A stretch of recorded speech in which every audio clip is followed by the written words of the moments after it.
Dubai में air hostess को भर्ती करते वक्त जैतून का तेल पिलाकर अंधेरे कमरे में कई दिनों तक बंद करके किस चीज़ की ट्रेनिंग दी जाती।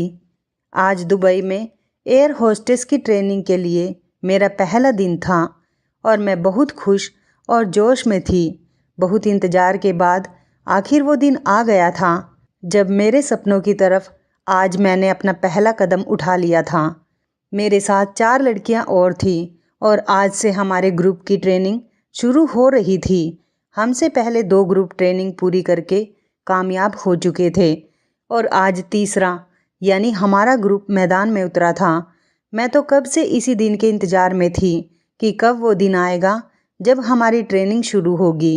हम सब लड़कियों को तैयार होने के लिए सिर्फ आधा घंटा दिया गया था।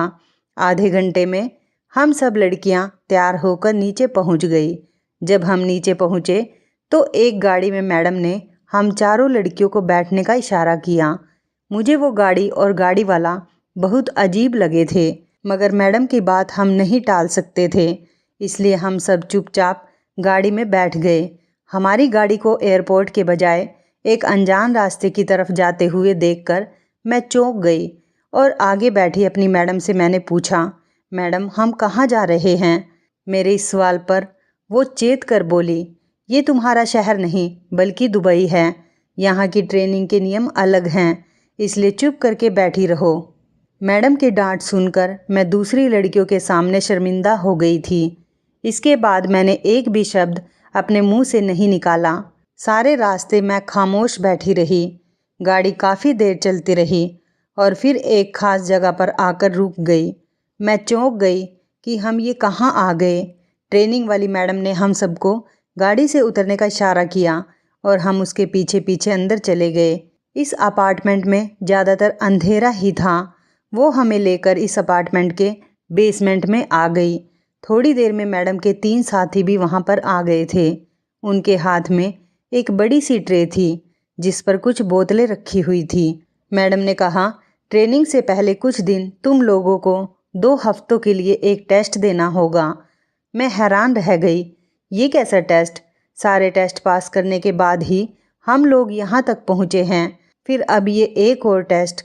वो मैडम कहने लगी, ये टेस्ट तुम लोगों की हिम्मत और बर्दाश्त चेक करने का है, क्योंकि एक एयर होस्टेस के अंदर जब तक हिम्मत और बर्दाश्त करने की शक्ति नहीं होगी वो कभी भी एक अच्छी और कामयाब एयर होस्टेस नहीं बन सकती। मैंने दिल ही दिल में कहा, मैं बेकार में ही मैडम पर शक कर रही थी। ये तो ठीक कह रही हैं, मुझे पता नहीं क्यों शक करने की बहुत आदत थी। लोगों की हर छोटी बड़ी बात पर मेरी सिक्स सेंस मुझे सिग्नल देने लग जाती थी और मेरी इस आदत पर मुझे बहुत फ़ायदा भी हुआ था। मैं बहुत बार बहुत सी जगह पर नुकसान से बच गई थी, लेकिन यहाँ मुझे इस सब को इग्नोर करना चाहिए था। ये मेरा देश इंडिया नहीं था जो मैं हर किसी पर शक करती रहती और अपने दिमाग में आए उल्टे सीधे सवाल से सबको परेशान करती रहती। ये दुबई था, प्रैक्टिकल लोगों का शहर। मुझे यहाँ सावधान होकर रहना चाहिए था। हम लोग खामोशी से खड़े होकर मैडम की बातें सुन रहे थे। उन्होंने वो बोतलें हम सब के आगे रखी और कहा, इसमें जैतून का तेल है और अभी के अभी तुम लोगों को ये पीना होगा। मैडम की ये बात सुनकर हम चारों लड़कियों के होश उड़ गए। जैतून का तेल, मुझे तो सुनते ही उल्टी आने लगी थी। मैंने आज तक जैतून का तेल नहीं पिया था, लेकिन जाहिर सी बात है ये हमारा इम्तिहान था और मैं इतनी दूर अपना करियर बनाने आई थी। अब इस मामूली से टेस्ट के आगे मैं हार नहीं मान सकती थी। सब लड़कियों में सबसे पहले मैंने बोतल का ढक्कन खोला। एक बार फिर से मेरे दिमाग में शक पैदा होने लगा कि ये कैसा टेस्ट है भला? हम कौन सा आर्मी में टेस्ट देने आए हैं? एक एयर होस्टेस के लिए तो अप्लाई किया था, फिर ये इतना अजीबोगरीब टास्क हमें क्यों दिया जा रहा था? कहीं कुछ गड़बड़ तो नहीं थी? कहीं ये लोग हमारे साथ कोई धोखा तो नहीं कर रहे थे? लेकिन मुझे उन सब लड़कियों के चेहरे याद आ गए जो हमसे पहले वाले ग्रुप में थी और वो पास आउट हो चुकी थी और अब मैं भी हर इम्तिहान पास करके एक अच्छी एयर होस्टेस बनना चाहती थी और ये मेरा सपना भी था और ज़रूरत भी। मैडम ने कहा था कि जल्द ही वो सब लड़कियां ड्यूटी भी ज्वाइन कर लेंगी, इसलिए मैंने खुद को तसल्ली दी और बोतल का ढक्कन खोलकर एक घूंट उसमें से पी लिया। लेकिन अगले ही पल मैंने वो थूक दिया। ये क्या था, इतना कड़वा? मैडम मुझे यूं देखकर गुस्से में आ गई और बोली, अब अगर तुमने 1 मिनट के अंदर अंदर ये बोतल खाली नहीं की तो मैं तुम्हारी वापसी का टिकट करवा दूंगी। मैंने तेल के कड़वेपन की वजह से अपनी नाक को ज़ोर से अपनी चुटकी से दबा लिया और एक ही घूंट में वो सारा तेल पी गई और बोतल खाली कर दी। मुझे देखकर बाकी लड़कियां भी ज़बरदस्ती करते हुए वो तेल पी गई। वो तेल पीकर मुझे समझ में नहीं आया कि एकदम मेरा दिमाग क्यों घूम रहा है।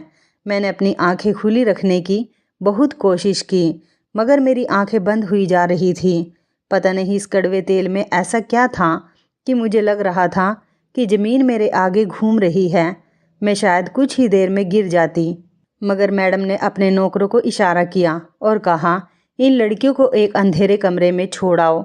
और साथ ही वो कुछ और भी कह रही थी, मगर मैं सुनने से पहले ही अपने होशो हवास खो चुकी थी। हिंदुस्तान से आई गरीब लड़की जो दुबई में एयर होस्टेस बनने आई थी, अपना सपना पूरा करने आई थी, अपने पैरों पर खड़े होना चाहती थी, अपने परिवार के लिए कुछ करना चाहती थी, अब पराए देश में दूसरे लोगों के रहमो करम पर थी।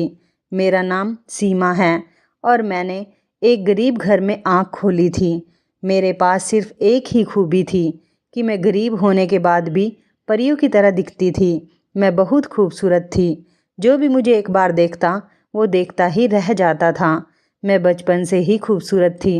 मुझसे छोटे मेरे 4 भाई बहन और थे। गरीब होने के बावजूद मेरे बाबा ने अपनी पूरी उम्र मेहनत की और हम बहन भाइयों को पढ़ाया लिखाया और एक बाप होने के नाते अपनी सारी जिम्मेदारियां बहुत ही अच्छे तरीके से पूरी की। मेरे पिता ने बड़ी संतान होने के नाते मेरे खूब नखरे उठाए और शहजादियों की तरह मेरी परवरिश की। मैंने एमए किया ही था कि एक दिन मेरे बाबा को फॉलिस का अटैक हो गया और वो बिस्तर पर पड़ गए। अब सारे घर की जिम्मेदारी मुझ पर आ गई। मैंने एक प्राइवेट स्कूल में नौकरी कर ली, मगर हमारे घर के खर्चे बहुत थे और मेरी सैलरी बहुत कम थी। बाबा की दवाई और घर का राशन और बहन भाइयों की स्कूल की फ़ीस, मेरी तनख्वाह से ये सारे खर्चे पूरे नहीं हो पा रहे थे। मैं ऐसी नौकरी करना चाहती थी जिससे मुझे ज़्यादा सैलरी मिले। मेरी एक कुलीग थी, उसका नाम रचना था। वो एक इंग्लिश कोर्स कर रही थी।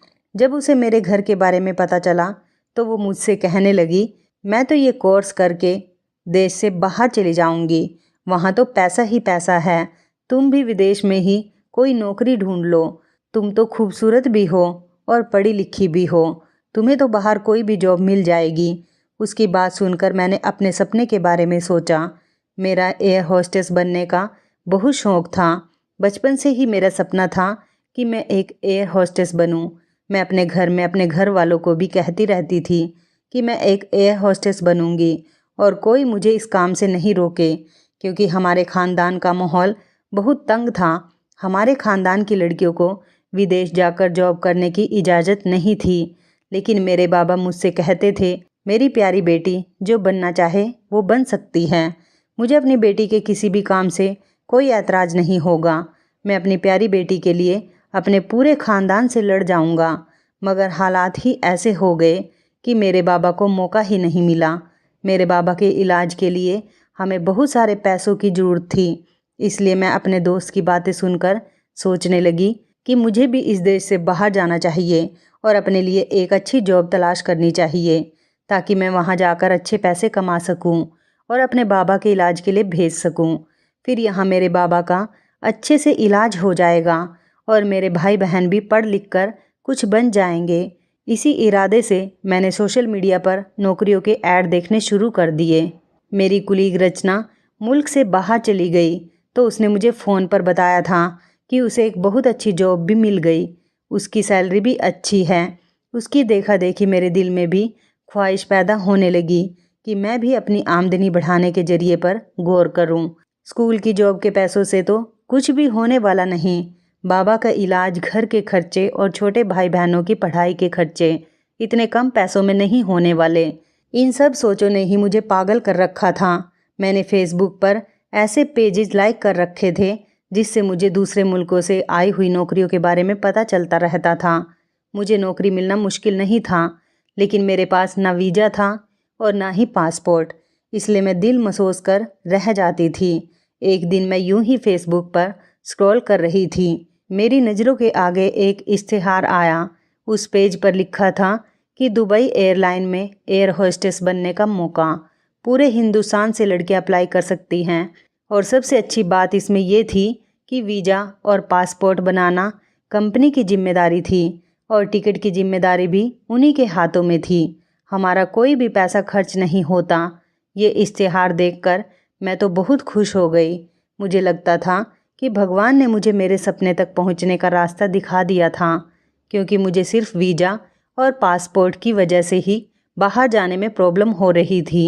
लेकिन इस साइट में साफ साफ बता दिया गया था कि वह दुबई एयरलाइंस की जिम्मेवारी है। अब मुझे अपना सपना पूरा होते हुए दिखाई दे रहा था।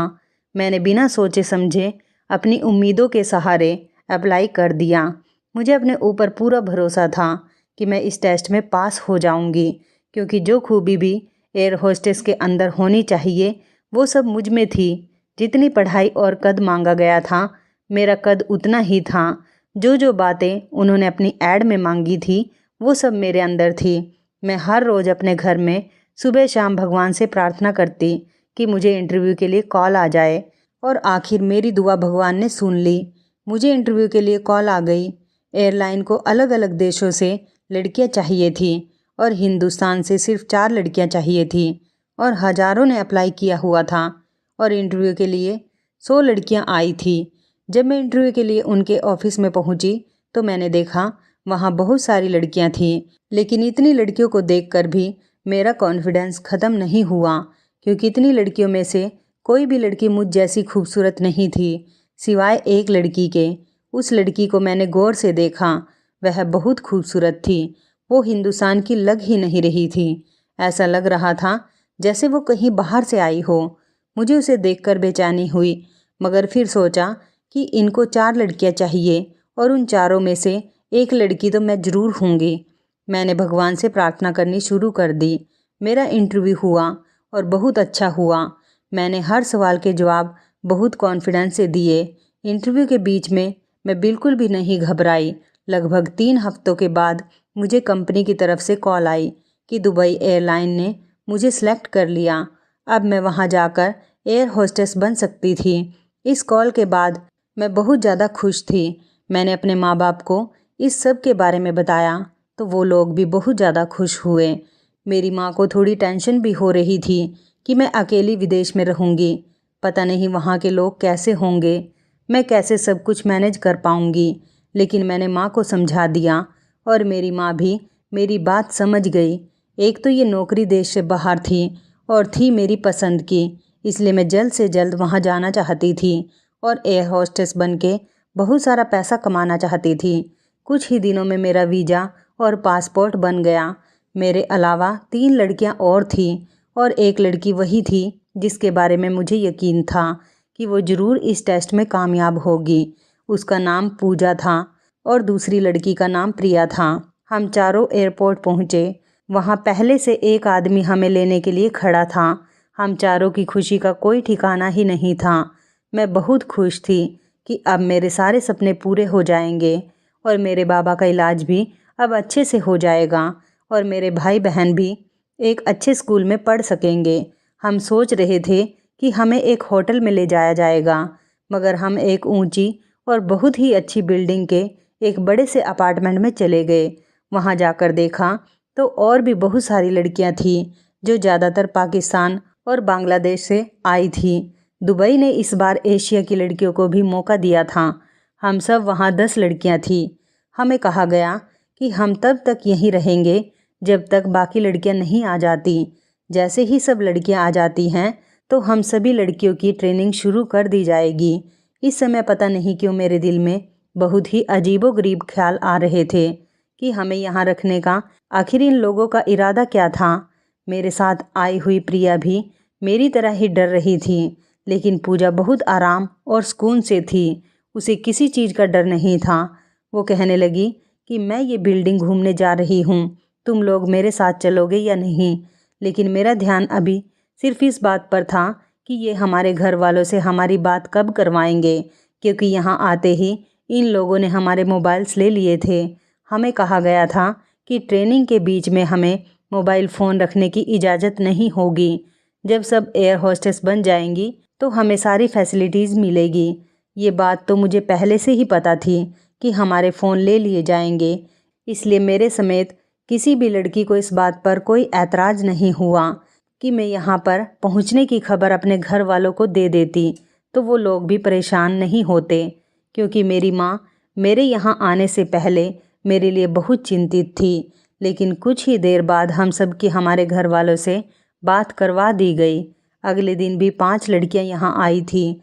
अब हम 15 लड़कियाँ हो चुकी थी, इसलिए अगले ही दिन हम सबको इस जगह से दूसरी जगह पर शिफ्ट कर दिया गया, जहाँ हमें पहले दिन दुबई एयरलाइन पर एक लेक्चर दिया गया। मैं तो यहाँ अपने काम से काम रखती थी, क्योंकि पराया देश था, पता नहीं यहाँ के लोग कैसे थे, इन लोगों पर भरोसा किया जा सकता था या नहीं।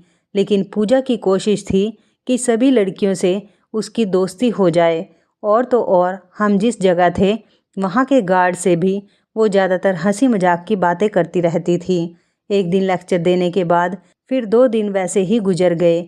हमसे कहा गया था कि लेक्चर में जो कुछ भी बताया गया है हमसे वो सब कुछ पूछा जाएगा, इसलिए मैंने तो अपनी पूरी तैयारी अच्छे से कर ली थी, क्योंकि मैं हर हाल में एक एयर होस्टेस बनना चाहती थी और अपने घर वालों के लिए कुछ करना चाहती थी। अगले दिन 5 लड़कियां सेलेक्ट की गई। कहा गया कि ये 5 लड़कियां पहले ट्रेनिंग पाएंगी और फिर इन 5 लड़कियों के बाद दूसरे ग्रुप की बारी आएगी और हम हिंदुस्तानी लड़कियां तीसरे ग्रुप में थी। मुझे समझ में नहीं आ रहा था कि ये क्या बात हुई कि हम सब लड़कियां ही यहाँ एयर होस्टेस बनने आई हैं, फिर ये ग्रुप बनाकर हमारी ट्रेनिंग क्यों करवाई जा रही है।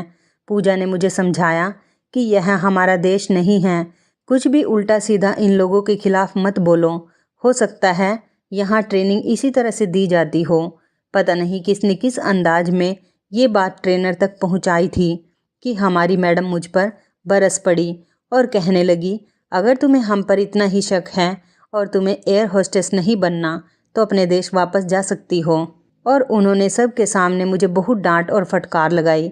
मैं बहुत बेइज्जती करवा कर पछता रही थी। मुझे नहीं पता था कि उन्हें हमारी आपस की गई बातें किस तरह पता चल गई थी।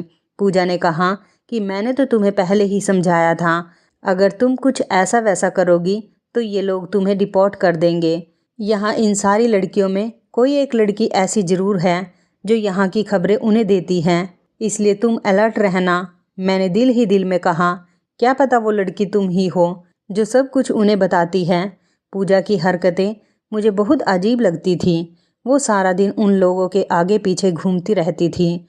वो हर समय उन लोगों की तारीफ़ करती रहती थी और उनकी हर बात मानती। यही वजह थी कि उसे तीसरे ग्रुप से निकालकर पहले ग्रुप में शामिल कर लिया गया था, जिनकी ट्रेनिंग कुछ ही दिनों में शुरू हो जाती। मुझे एक बार फिर से इन लोगों की हरकतों पर शक होने लगा था। मैं यही सोच रही थी कि आखिर इस ग्रुप की लड़कियों की ट्रेनिंग हमसे छुपाकर और किसी और जगह पर क्यों हो रही है, जबकि हम लोगों की ट्रेनिंग तो साथ में ही होनी चाहिए थी। 2 हफ्ते बाद ही वो लड़कियां वापस आई तो मैंने पूजा से पूछा, प्लीज़ तुम मुझे बताओ कि ट्रेनिंग में क्या हो रहा है। वो मेरी तरफ झुककर मेरे कान में चुपके से कहने लगी, ट्रेनिंग में क्या हुआ है हमारे साथ मैं तुम्हें बता देती हूँ, लेकिन तुम किसी और को नहीं बताना। मैंने एकदम कहा, हाँ तुम मुझे बताओ, मैं किसी को कुछ भी नहीं बताऊंगी। तुम मुझ पर पूरा भरोसा कर सकती हो। मुझे शक हो रहा था कि आखिर वहाँ पर ऐसी किसी खास चीज़ की ट्रेनिंग करवाई जा रही थी जो दूसरी लड़कियों को बताने से मना किया गया था। वो मुझे सब कुछ बताने ही वाली थी कि अचानक से मुझे उसके कपड़ों से वाइब्रेट होने की आवाज़ सुनाई दी। मैंने शक की नज़रों से उसे देखा तो वो जल्दी से घबराकर मेरे पास से उठ गई और बहाना बनाकर वॉशरूम की तरफ चली गई। मुझे ऐसा लग रहा था कि जैसे उसने अपने कपड़ों में मोबाइल फ़ोन छुपाया हुआ है। यहाँ तो बहुत शक्ति थी और मोबाइल फ़ोन रखने की किसी को भी इजाज़त नहीं थी। हमारी मैडम बहुत ज़्यादा सख्त थी। मैंने फिर सोचा कि शायद मेरा वहम होगा, उसके पास मोबाइल नहीं हो सकता। लेकिन जिस तरह की वाइब्रेट सुनाई दी थी वो मोबाइल की ही थी, और जिस तरह वह डर कर उठकर मेरे पास से भागी थी, दाल में ज़रूर कुछ तो काला था। मैं यही सब कुछ सोचते हुए उसके पीछे वॉशरूम तक चली गई, क्योंकि वो इसी तरफ भागी थी। फिर मैंने दरवाजे से कान लगा दिए और छुप कर सुनने लगी कि वो अंदर क्या कर रही है। जिस वॉशरूम में वो गई थी, मुझे वहाँ से हल्की हल्की आवाज़ आ रही थी। वो किसी से कुछ बात कर रही थी, मुझे समझ में नहीं आ रही थी। फिर अचानक से दरवाज़ा खुला और मैं एकदम पीछे हटी। वो मुझे इस तरह छुपकर उसकी जासूसी करते हुए देखकर गुस्से में आ गई और बोली, तुम मेरी जासूसी कर रही हो? मैंने कहा, मैं किसी से कुछ नहीं कहूँगी, बस तुम मेरी भी बात मेरे माता पिता से करवा दो। मेरी बात सुनकर वो हंसी और कहने लगी, अब तुम जिसको चाहे बता दो, क्योंकि अब कोई फ़र्क नहीं पड़ता, क्योंकि मेरा सारा पेपर वर्क पूरा हो गया है और मैं बहुत जल्द ही ड्यूटी ज्वाइन कर लूँगी। उसने मेरी बात मेरे माता पिता से करवा दी थी। शायद उसको ये मोबाइल उस गार्ड ने ही ला कर दिया होगा जिससे वो हर टाइम बातें करती रहती थी। पूजा एक बहुत खूबसूरत लड़की थी और बहुत जल्दी एक एयर होस्टेस बनने वाली थी। फिर पता नहीं क्यों इस गार्ड के पीछे पड़ी रहती थी। मुझे तो ऐसा लगता था कि इस गार्ड ने ही कोई चक्कर चलाकर पूजा को अपने बस में कर लिया होगा, वरना ये इतनी खूबसूरत लड़की जो कि एयर होस्टेस बनने वाली थी, वो एक मामूली गार्ड के पीछे क्यों पड़ती। एक रात अचानक मेरी आँख खुली तो मैंने नोट किया कि पूजा मेरे बराबर में नहीं है। मैं हैरान हुई कि रात के इस समय वो आखिर कहाँ चली गई। मैं आंखें मलते हुए अपने बेड से उतरी और पूजा को देखने के लिए कमरे से बाहर निकलने लगी, तो जो कुछ मैंने अपने सामने देखा उसने मुझे चौंका दिया। वो दोनों बाहर से आ रहे थे। पूजा ने बहुत ही आराम से दरवाज़ा बंद किया और उस गार्ड को गले लगाकर वापस कमरे में आने लगी। मैं जल्दी से अपनी जगह पर जाकर लेट गई।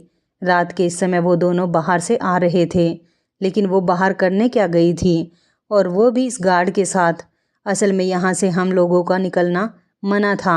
हम लोग जब तक अपनी ड्यूटी ज्वाइन नहीं कर लेते, हम यहाँ से बाहर नहीं निकल सकते थे। इसलिए उसने इस गार्ड से चक्कर चलाया था ताकि वो आराम से बाहर घूम फिर सके। लेकिन ये सब कुछ गलत था। इसलिए मैंने सोचा कि सुबह होते ही मैं उसे समझाऊंगी कि जिस रास्ते पर तुम चल रही हो वो ठीक नहीं। लेकिन उसकी नौबत ही नहीं आई। पहले ग्रुप की लड़कियों की ट्रेनिंग पूरी हो गई थी और अगले दिन वो वहाँ से चली गई थी। अब पीछे 2 लड़कियों के ग्रुप थे। मैं पूजा से ट्रेनिंग के बारे में भी पूछना चाह रही थी, लेकिन अफसोस कि मुझे उससे बात करने का मौका ही नहीं मिला और वो वहाँ से चली गई। हालांकि उसने कहा था कि वो मुझे सब कुछ बताएगी। पूजा एक बहुत अच्छी लड़की थी। एक बात पर मुझे फिर से हैरत होने लगी कि पूजा के जाते ही यहाँ का गार्ड भी बदल गया था। अब यहाँ पर कोई और गार्ड आ गया था। दूसरे ग्रुप की लड़कियाँ भी चली गई थी। अब सिर्फ हम 5 लड़कियों का ग्रुप रह गया था। कभी कभी तो मुझे हैरत होती थी कि सारी लड़कियों की एक साथ ट्रेनिंग के बजाय अलग अलग ग्रुप क्यों बनाए जा रहे थे। लेकिन फिर मुझे पूजा की बात याद आ जाती कि यह हमारा देश नहीं, ये दूसरा देश है। यहाँ के नियम अलग हैं। और पहले सवाल करने पर मुझे मैडम ने सबके सामने बहुत इंसल्ट की थी। इसलिए अब मैं दोबारा से उनसे कुछ पूछकर अपने आप को मुसीबत में नहीं डाल सकती थी। अब मैं दूसरी बार सबके सामने अपनी इंसल्ट नहीं करवाना चाहती थी और ना ही यहाँ से वापस जाना चाहती थी। जिस दिन से मुझे ये पता चला था कि अंदर की बातें भी मैडम तक पहुँच जाती हैं, उस दिन के बाद से यह कोई भी ऐसी वैसी बात अपने मुंह से नहीं निकालती थी, क्योंकि पता नहीं हम सब में मैडम का खबरी कौन था। अब इतने दिनों के बाद हमारी बारी आई थी और ट्रेनिंग के नाम पर हमें जो दवाई दी गई थी, जो जैतून का तेल हमें पिलाया गया था, उसे पीकर ऐसी बेहोशी वाली नींद आई कि अगले दिन जाकर ही मेरी आँख खुली थी। उठने के बाद कुछ देर तो मुझे समझ में ही नहीं आया कि क्या हुआ था। फिर जब मुझे सब कुछ याद आया तो मैं चौंक गई। मुझे वो सब याद आ गया था जो अब तक हुआ था। मैंने उठकर खड़े होने की कोशिश की तो चक्कर खाकर गिर गई। मुझे अब शक हो रहा था कि ट्रेनिंग के नाम पर हमारे साथ ये क्या धोखा हो रहा है। अचानक मेरे कमरे में कोई आया था। मैंने देखा तो ये वही गार्ड था जो पूजा का दीवाना था। मेरे पास आकर कहने लगा, आज के बाद तुम वो तेल मत पीना, बल्कि कुछ भी करके उसे गिरा देना। इसी ने मेरी मदद की। मुझे पानी पिलाया तो मुझे कुछ होश आया। मैंने कहा, तुम मेरी मदद क्यों करना चाह रहे हो? वो बोला, मुझे पूजा ने कहा था। मैंने पूछा, तुम तो हिंदुस्तानी लग रहे हो, तुम यहाँ कैसे? वो बताने लगा कि मैं हिंदुस्तान से दुबई नौकरी की तलाश में आया था, मगर यहाँ आकर भी काम ना मिला। अच्छी तो क्या, मुझे यहाँ कोई छोटी मोटी नौकरी भी नहीं मिल रही थी। यहाँ पर मैं अपने जिस दोस्त के पास ठहरा हुआ था, अब तो वो भी बेचारा मुझसे तंग आने लगा था, क्योंकि मुझे यहाँ आए पूरा 1 महीना हो गया था। मुझे कोई जॉब नहीं मिल पाई थी, इसलिए मेरे पास जो पैसे थे वो भी ख़त्म हो चुके थे। मेरे सभी पेपर्स वगैरह पूरे थे और मैं यहाँ कानूनी तरीके से आया था। मैं हिंदुस्तान नहीं छोड़ना चाहता था, मगर बढ़ती हुई महंगाई की वजह से मैं अपने और अपने घर वालों के अच्छे फ्यूचर के लिए यहाँ पर आ गया था और यहाँ भी अभी तक बेरोजगारी ही चल रही थी। एक दिन मैं अपने डॉक्यूमेंट्स हाथ में लिए सड़क की धूल छान रहा था। अभी मैं सड़क पर ही चल रहा था कि अचानक एक तरफ से एक आदमी भागता हुआ मेरे सामने से गुजरा। उसके पीछे एक लड़की भागती हुई आ रही थी, जो उसे चोर चोर कह रही थी। मैं उस लड़की की आवाज़ सुनकर समझ गया कि ज़रूर वो आदमी इस लड़की का कोई सामान लेकर भाग रहा होगा। मैंने फ़ौरन उसके पीछे भागना शुरू कर दिया और कुछ ही देर में ही मैंने इस आदमी को पकड़ लिया। तब तक वो लड़की भी हम तक पहुंच चुकी थी। उसने मेरा शुक्रिया अदा किया और उस समय पुलिस को कॉल करके बुलवाया और उस आदमी को पुलिस के हवाले कर दिया। ये सब कुछ करने के बाद उसने दोबारा से मेरा शुक्रिया अदा किया। वो लड़की पूजा थी। फिर उस दिन के बाद मुझे नौकरी की ज़रूरत नहीं पड़ी, क्योंकि मैं पूजा के लिए काम करने लग गया था। अब मैं तुम्हें यहाँ पूजा की सच्चाई बताने आया हूँ। उससे पहले वो मुझे कुछ बताता, अचानक बाहर से शोर की आवाज़ सुनाई दी। शोर की आवाज़ सुनकर सब लोग उठ गए थे। इसी वजह से उसे कमरे से भागना पड़ा। उसके जाने के बाद मैं उलझ गई कि ये सब आखिर क्या हो रहा है। मुझे तो कुछ भी समझ में नहीं आ रहा था, सिर्फ उलझन ही हो रही थी। अब मुझे डर लगने लगा था। मैं सोच रही थी कि कहीं मैंने यहाँ आकर कोई गलत फैसला तो नहीं कर लिया। शाम को फिर से हमें वो कड़वा तेल दिया गया, मगर मैंने वो तेल अपने मुंह में ही रख लिया, उसे पिया नहीं और कमरे में आकर एक तरफ थूक दिया। मैंने देखा था कि वो गार्ड मुझे पूजा के बारे में कुछ बताने की कोशिश कर रहा था, मगर उसे मौका नहीं मिल पाया था। 2 दिन बाद हम लोगों को कहा गया कि हमारा पहला टेस्ट पूरा हो चुका है, अब दूसरा टेस्ट पार करना है। उस दिन के बाद से मैंने उस गार्ड को ढूंढने की बहुत कोशिश की, मगर वो मुझे कहीं भी नहीं मिला। शायद उसकी ड्यूटी बदल दी गई थी। अब मुझे शक होने लगा था कि हमारे साथ धोखा हो रहा था। 4 दिन बाद हमें एक गाड़ी में बैठाकर फिर से एक अनजान मंजिल की तरफ ले जा रहे थे। मेरा दिल ज़ोर ज़ोर से धड़क रहा था। मुझे लग रहा था कि जैसे हमारे साथ कुछ गलत होने वाला है। मैंने अपनी साथ वाली लड़कियों को हिला डुला कर देखा तो मुझे पता चला कि जैतून का तेल पीने की वजह से वो अभी तक बेहोश थी। मैंने उनके मुंह पर पानी डाला। उन्हें कुछ होश आया तो मैंने उन्हें कहा कि तुम लोग होश में ही रहो, लेकिन 2 मिनट बाद वह फिर से नशे की हालत में हो जाती थी। शायद उस तेल में इन्होंने कुछ नशे की दवाई मिलाई हुई थी। अब मैं अकेली इस सूरत में क्या करती? इस कंडीशन में अगर हमारे साथ कुछ उल्टा सीधा होता तो मैं एक लड़की होने के नाते कहाँ तक बच सकती थी। गाड़ी की स्पीड एकदम ही बहुत तेज हो गई। मेरे तो होश उड़ने लगे। जो शक मुझे शुरू में इन लोगों पर हो रहा था, अब वह सच साबित हो रहा था। गाड़ी एक बहुत ही खूबसूरत महल के सामने आकर रुक गई थी। मैंने भी जल्दी से इन लड़कियों की तरह बेहोश होने का नाटक किया। हमें 3-4 आदमियों ने बाजू से पकड़कर बाहर निकाला और मैडम के सामने ही हमको घसीटते हुए अंदर ले जाने लगे। अंदर गए तो देखा कि 3-4 अंग्रेज वहाँ बैठे हुए सिगरेट और शराब पी रहे थे। हम सब लड़कियों को उनके पास में पड़े हुए सोफे पर लेटा दिया गया। वो मैडम इन अंग्रेज आदमी से बात करने लगी। उनकी बातों से मुझे अंदाज़ा हो गया था कि मैडम हम 5 लड़कियों को इस अंग्रेज के हवाले करने आई है। वो कहने लगी, मैंने इनको रोज़ बेहोशी वाली दवा पिलाई है, अभी भी ये लड़कियां होश में नहीं हैं, वैसी ही हैं जैसे हालात में आपने कहा था। वो अंग्रेज आदमी बहुत ज़ोर ज़ोर से हंसने लगा था। थोड़ी देर बाद जब मैडम की और उस अंग्रेज आदमी की डील पूरी हो गई और वो उसको पैसों से भरा हुआ एक ब्रीफ केस देने लगा, तो इस समय मेरे दिमाग ने काम किया, क्योंकि हमारी तरफ कोई नहीं देख रहा था। मैंने अपने पास खड़े हुए गार्ड की पैंट से पिस्तौल निकाली और उन सब की तरफ तान ली। एकदम से वहाँ खड़े सभी गार्ड ने अपने पिस्तौलों के रुख हमारी तरफ कर लिए। मैंने उस औरत को निशाना बनाते हुए कहा, जो हमारी मैडम थी, हमारे पासपोर्ट कहाँ हैं? क्योंकि हमारे पासपोर्ट एयरपोर्ट से उतरते ही हम सब से ले लिए गए थे। अभी मैं उससे बात कर ही रही थी कि अचानक से उस अंग्रेज आदमी ने चालाकी दिखाई और भागकर मेरे हाथ से पिस्तौल छीन ली। मैंने बहुत कोशिश की कि मैं वो पिस्तौल उसके हाथ ना लगने दूं, लेकिन मैं लड़की थी और वो एक आदमी था। उसने अपनी जान दिखाकर मुझसे पिस्तौल छीन ली। बारी फिर से एक बार उनके हाथ में हो चुकी थी। मैंने मैडम से कहा, हमने तुम्हारा क्या बिगाड़ा है? हमें हमारे देश वापस जाने दो। हम किसी को आपके बारे में कुछ भी नहीं बताएंगे। उस औरत ने मेरे मुंह पर एक जोरदार थप्पड़ मारा और कहने लगी, इतनी लंबी प्लानिंग करके और इतना पैसा खर्च करके मैं तुम लोगों को यहाँ इसलिए नहीं लाई कि वापस तुम्हें तुम्हारे देश भेज दूँ, बल्कि मैं तो तुम लोगों को यहाँ इस अंग्रेज के पास छोड़कर जा रही हूँ। ये तुम पांचों को हमेशा यहीं रखेंगे और तुम लोग हमेशा यहाँ इस महल में कैदी बनकर रहोगी। अब तुम लोग अपने देश, अपने माता पिता के पास जाने का ख्याल छोड़ दो। तुम लोग तो अब हमेशा यहीं रहोगी। मैं बुरी तरह से चकरा कर रह गई थी। ये मेरे लालच की सज़ा थी कि मैं बगैर सच्चाई जाने यहाँ पर आ गई थी। बल्कि सिर्फ मैं ही नहीं, और लड़कियाँ भी तो यहाँ पर आई थी। तो क्या सबके साथ धोखा हुआ था? वो कहने लगी, हाँ, पहले वाली लड़कियों को तो हम उनके ठिकाने पर पहुँचा चुके हैं। अब सिर्फ तुम 5 लड़कियों का ग्रुप रह गया था।